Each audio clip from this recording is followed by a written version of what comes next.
Hello, everybody. Welcome back to the podcast. I am Jeremy Birmingham. This is another episode of Birminology, where we talk to Ohio State recruits, commitments, and people to know around the Buckeyes football program. Today, we're talking to Brock Glenn, 2023 Ohio State commitment from Memphis, Tennessee, a four-star quarterback who chose the Buckeyes this summer after an up-and-down recruitment that a lot of people didn't think the Buckeyes were really involved in. I want to talk to Brock about that, what's brought him to Ohio State, and his excitement for the future, next on the podcast.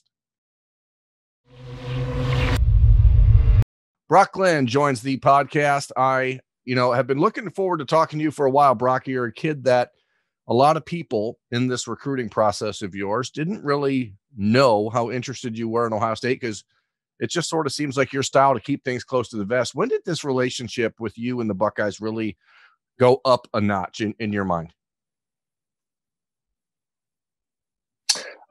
So really, when Ohio State offered me, I was kind of just looking at it, and I wasn't so sure and didn't know much about Ohio State as a program, a city, or anything like that, a school. So I was talking with my coaches, and they were like, just give it a shot. And I said, we take an official here. It's Ohio State. So I don't think it could go bad at all. So take an official. So I decided to take an official, and it opened my eyes up, and I loved it.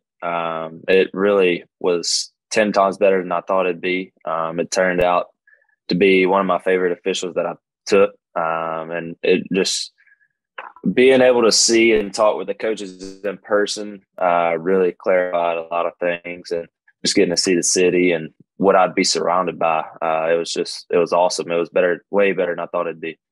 No, this was June 8th. They offered you. That was a day that a lot of people were expecting you to be on campus throwing the football for Ryan Day and Corey Dennis. The entire week leading up to that offer, Austin Novosad, a few other guys have been in and out of town, but you didn't get a chance to make that visit.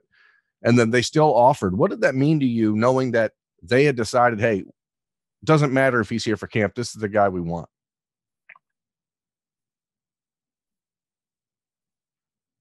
It meant a lot because there was a lot of background, really just saying that they're recruiting you to be a spot filler and stuff like that. So that kind of just made me feel 10 times better about the whole situation, knowing that they like my film enough, and from talks with them building up to that, and they like the person that I am. So that clarified a lot of things, and definitely put some confidence in my head that this is real.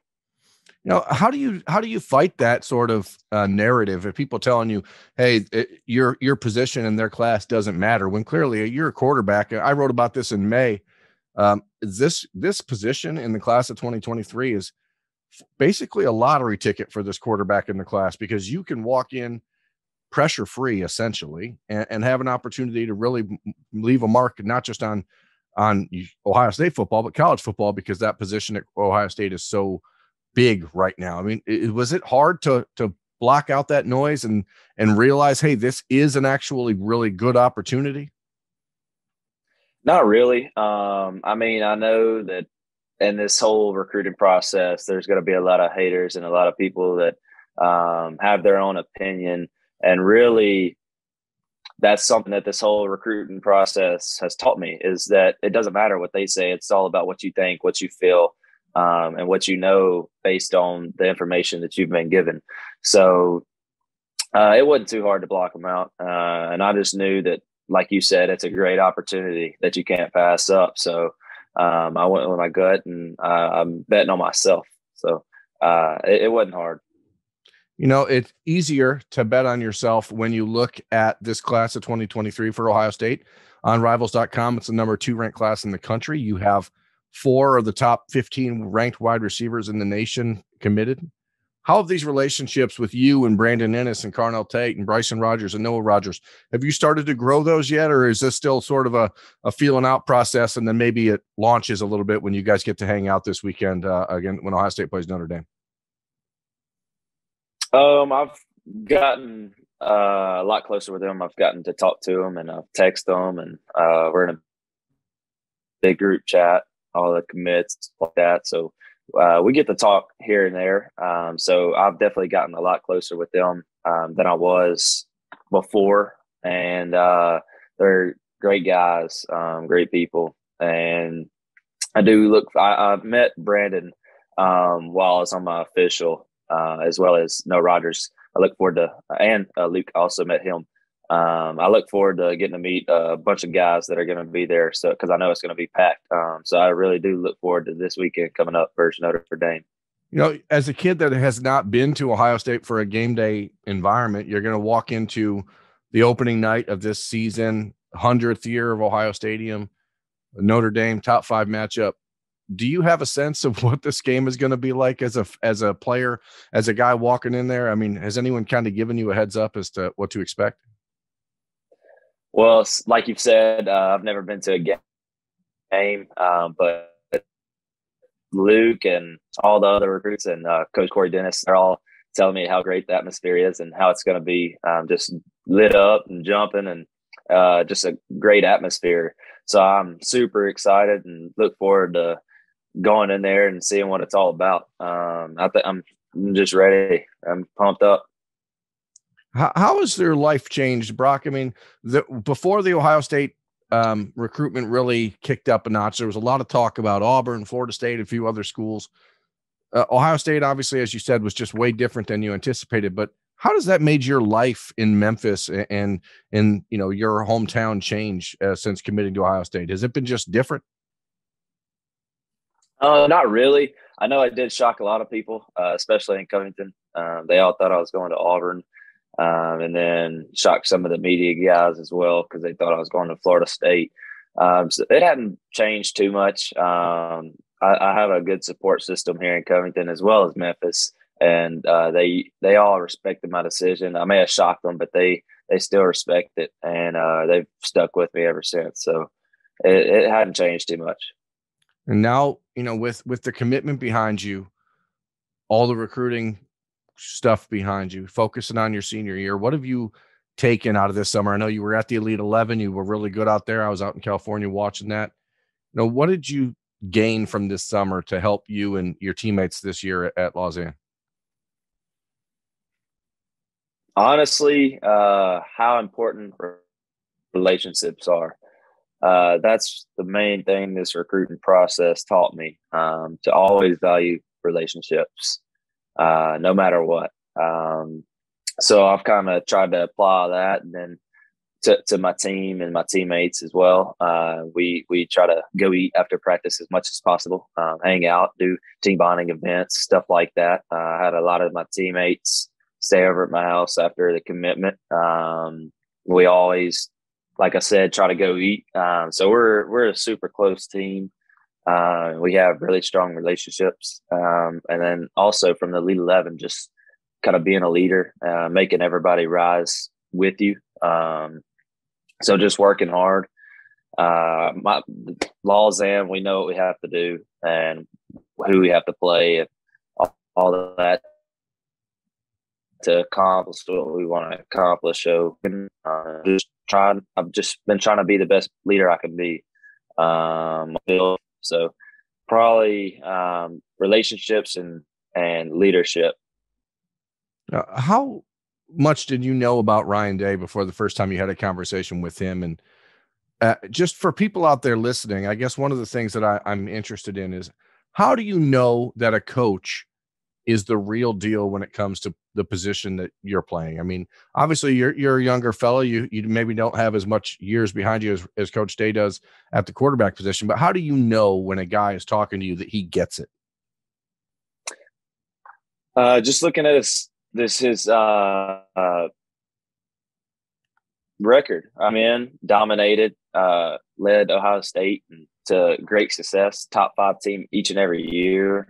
I know that's super hard to do at the FBS level. So that stuck out for one, as well as his recruiting. He always has top 5 recruiting classes.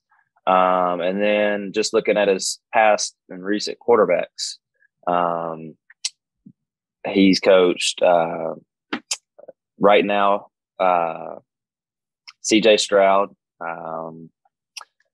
God, I'm going blank. Dwayne Haskins. I mean, I understand. He started Fields with Dwayne Haskins and Justin Fields. I mean, you see that. Do you see how you play the offense in a similar way? Do you see how you can take what he's done with those guys and improve yourself? I'm always just fascinated by the placement of yourself into that offense. How do you see that transition for you when you get there?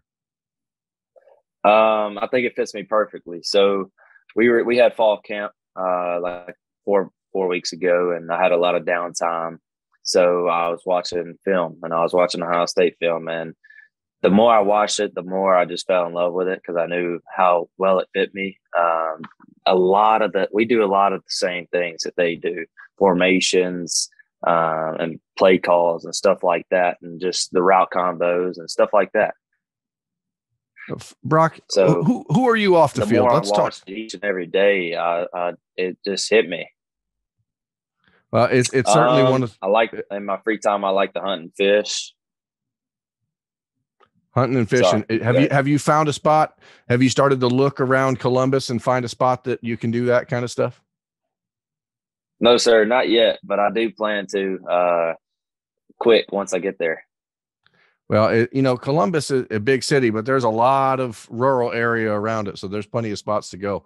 And I'm sure if you talk to guys like Josh Padilla and Luke Montgomery, those guys have places, little cutouts in Ohio that you can certainly find it. What are you most looking forward to this weekend as Ohio State hosts Notre Dame, hosts you and about 100 other recruits? What is the part of this weekend that you are most looking forward to? Honestly, just getting to meet all the guys, all the commits and all the recruits, and just kind of get a feel for them in person, see the type of guy they are, meet them, and just really build our relationship. I also look forward to getting to see the Buckeyes play in person and the atmosphere that I'll be playing in next year. So I'm just looking forward to getting a feel for people and Ohio State in general. Rapid fire here. What number do you wear and why? I wear 11. I always wore number 1 growing up. My favorite number is number 1. A lot of my siblings wore it as well. But once I got to Lausanne, they had a good running back, or great running back, Eric Gray, who is now at Oklahoma, and he wore number 1 at Lausanne, and they retired his number. So I came in, they were like, "What number do you want?" And I was like, "I want number 1." They kind of laughed, and they're like, "We'll give you 2 once." What is your game day, like your meal that you have to have before like a game or practice? Like what's the go-to meal for you? It's not really game day, but the night before I like to eat like chicken or rice or something like that, some carbs, some protein, kind of load up on those. And then the game day, our school actually feeds us. So there's no tradition or anything like that. It just depends on what they feed us. What is your hype music that you listen to when you're warming up? I have a playlist. It's rap. Outside of that, I listen to country, mainly rap too as well. And I like all music, but warming up, rap. 2 more. What's your dream car? Probably a 2019 GMC Sierra 2500 HD Denali. It's a truck, Duramax. Yeah, that's a big one. So that leads in perfectly to the next one. NIL is obviously a huge part of college football now. Have you started to look into, or do you have a list of like dream companies that you'd love to have deals with in a relationship with once you get to college?